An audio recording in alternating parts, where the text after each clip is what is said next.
Oi pessoal, tudo bem? Eu espero que estejam bem. Hoje nós vamos falar sobre, a nossa aula de hoje vai ser sobre o núcleo celular.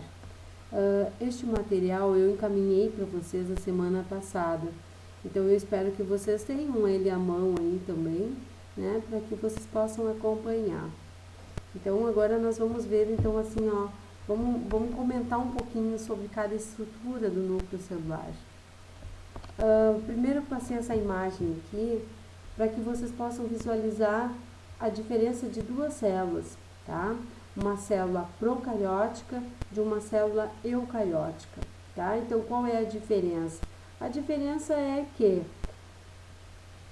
a região aqui, olha só, nós vemos aqui o material genético, ó, esse material genético de uma célula procariótica, ó, ele não tem uma membrana nuclear, ele não tem uma estrutura de um núcleo separando ele do citoplasma.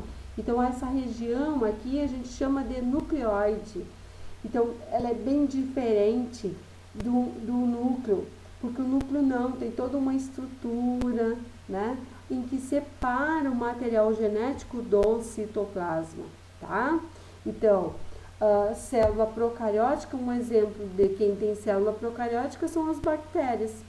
E eucarióticas são os animais, as plantas, nós temos os protozoários, os fungos, tá? Então, essa é a diferença. Então, célula eucariótica de uma célula procariótica. A célula, dependendo, né, da quantidade de núcleo, ó, tem um núcleo só. Então, uma célula mononucleada, um núcleo só. Se tem, ó, dois núcleos, binucleadas.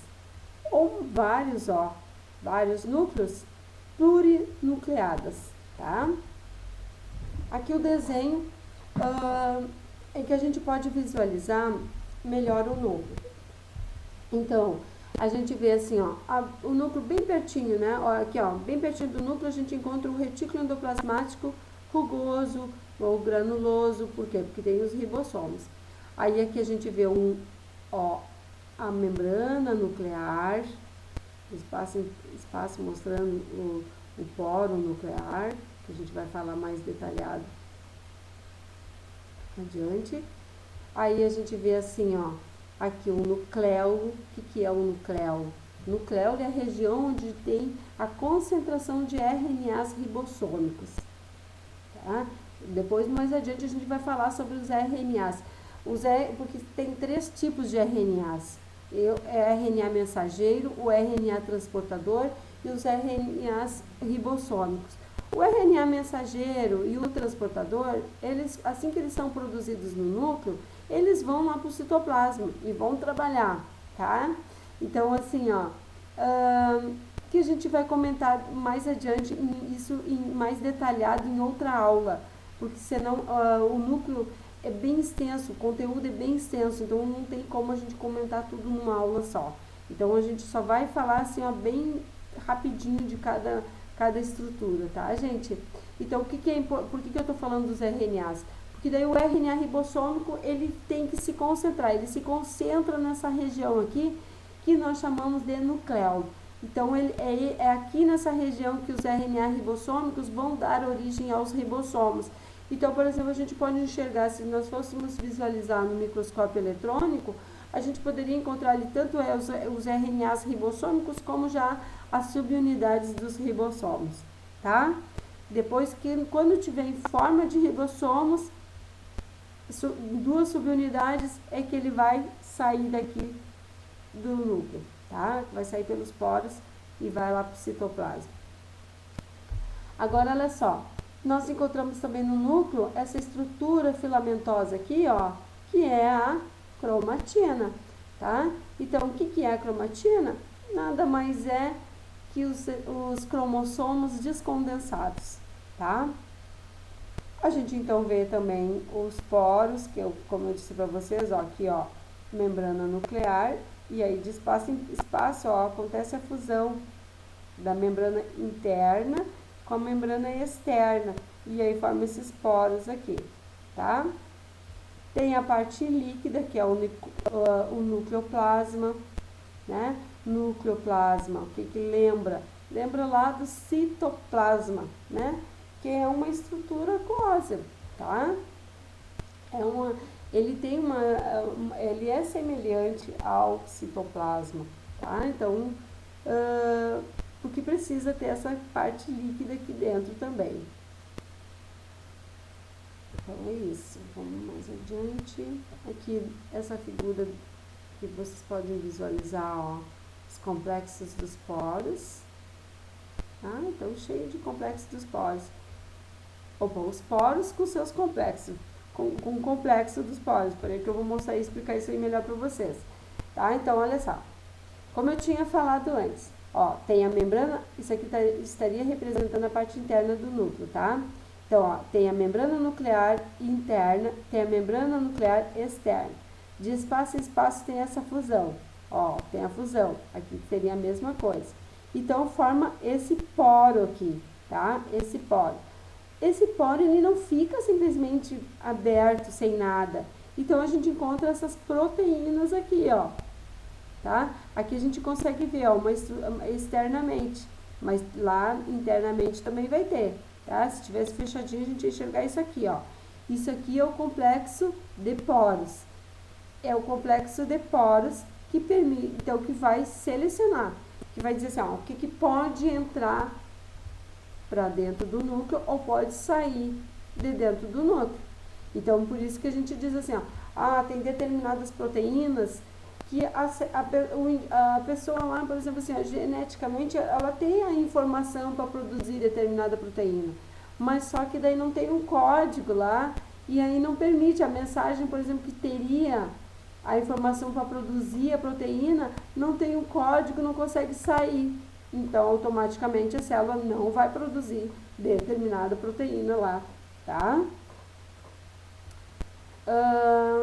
Aqui vocês podem visualizar, ó, foi feito um corte para vocês visualizarem a estrutura da membrana nuclear. Ela é semelhante à estrutura da membrana plasmática. Ela é formada por uma dupla camada de fosfolipídios, tá? Então aqui, ó, uma camadinha de fosfolipídio e aqui outra camadinha de fosfolipídios, tá? Então, tanto essa membrana como essa tem essas dupla camadinha de fosfolipídios, tá bom? Ó, transporte pelo complexo de poros. Partículas pequenas passam livremente, mas ele mantém também a diferença de dentro, né, do potencial entre o núcleo e o citoplasma, tá? Então, não é igual. E macromoléculas têm gasto de energia para passar pelo complexo de poros. O nucleoplasma, como eu tinha falado antes, que é um material com aspecto gelatinoso que preenche, né, o núcleo. Ele é composto principalmente de água, né, então uma estrutura aquosa, tá? Ele é semelhante ao citoplasma e o meio em que ocorrem as reações químicas. Aqui, ó, agora a gente vai ver a estrutura, como é que é a estrutura da cromatina. Lembra que eu disse para vocês? O que é a cromatina? Nada mais é que o cromossomo descondensado. Aqui, ó, aqui tá mostrando o cromossomo condensado, tá? A cromatina é quando tá assim, ó, tá? Então, a gente vê, então, ó, do que é formada. Ela é formada pelos grãos de histonas e o DNA, que faz essa voltinha aqui, ó. Aí, então, essa estrutura, ó, com um pedacinho do DNA e o grão de histona, nós classificamos como nucleossoma. Então, ó, então, como é que ele vai fazer para se condensar? Ó, vão ficando bem juntinhos, vão se retorcendo aqui, ó, formando nesse fiozinho de telefone, né? Vai se condensando cada vez mais até formar esse bastão aqui, ó. Isso aqui é o cromossomo. Aqui é outro cromossomo. Eles estão juntinhos porque eles são idênticos, tá? Então, por isso que a gente chama de cromátides irmãs. A cromatina, ela pode ser dividida, né? Pode ser chamada de heterocromatina ou eucromatina. Aqui está dizendo, ó, durante a intérfase, o que é intérfase? lá faz parte do ciclo celular. O ciclo celular ele é dividido em duas partes. Tem aí o período de intérfase e tem o período de divisão celular. Que mais adiante a gente vai estudar em outra aula, tá? Agora só o que a gente chama atenção, que nesse período de intérfase aqui, tá? Então a gente classifica a cromatina em heterocromatina ou eucromatina. O que é importante vocês assim, ó, lembrarem aqui, tá? Que a heterocromatina, o DNA ele é inativo. O que significa isso, professor? O DNA é inativo. Quer dizer que o DNA lá, aquele trecho do DNA, que eu vou mostrar aqui para vocês, deixa eu ver, não tem aqui a figura. É como se eu dissesse assim para você, gente, ó, o trechinho lá do DNA, esse trechinho aqui do DNA, ele não informa a produção de uma determinada proteína, tá? Então, é heterocromatina. Agora, esse trechinho aqui do DNA, ele tem as sequências de base que informam a produção de uma proteína. Então, esse trechinho aqui eu chamo de eucromatina, tá? Isso é que é importante vocês saberem. O que é a cromatina? O que é a cromatina? A cromatina é o cromossomo descondensado, tá? Então, dependendo do trecho lá da cromatina, em vez de chamar de cromatina, eu posso chamar de heterocromatina. Então, dependendo do outro trecho lá, como eu disse para vocês, ó, esse trechinho aqui não informa nada, heterocromatina. Esse trechinho informa a produção de uma proteína, eucromatina, tá? Aqui mostrando de novo a sequência até se condensar e formar um cromossomo. Ó, esse é um cromossomo, aqui é outro. Então, eles são idênticos. Então, a gente diz que forma a cromátides irmãs. Ó, então, cromátides irmãs o que são as cromátides irmãs? São 2 cromossomos idênticos, tá? A região onde eles ficam ligadinhos, ó, a gente diz que seria um bastão, mas aí como eles ficam ligadinhos, tem um estrangulamento nessa região aqui, isso aqui, ó.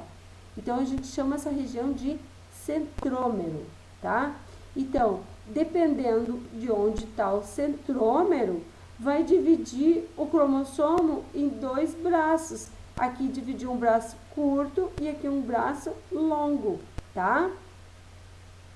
É importante você chamar, porque logo no próximo slide eu vou mostrar para vocês ali como a gente classifica daí, então, os cromossomos. A extremidade do cromossomo nós chamamos de telômero, tá? Telômeros são os extremos dos bracinhos do cromossomo, tá?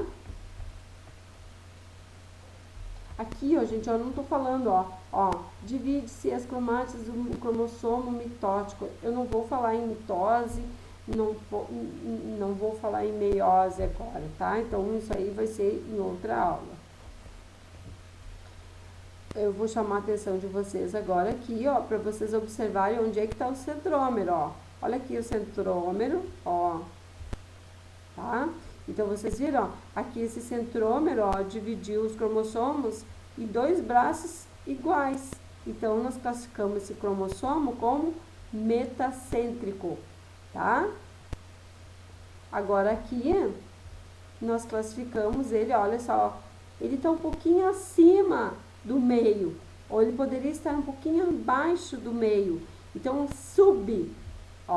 submetacêntrico, tá?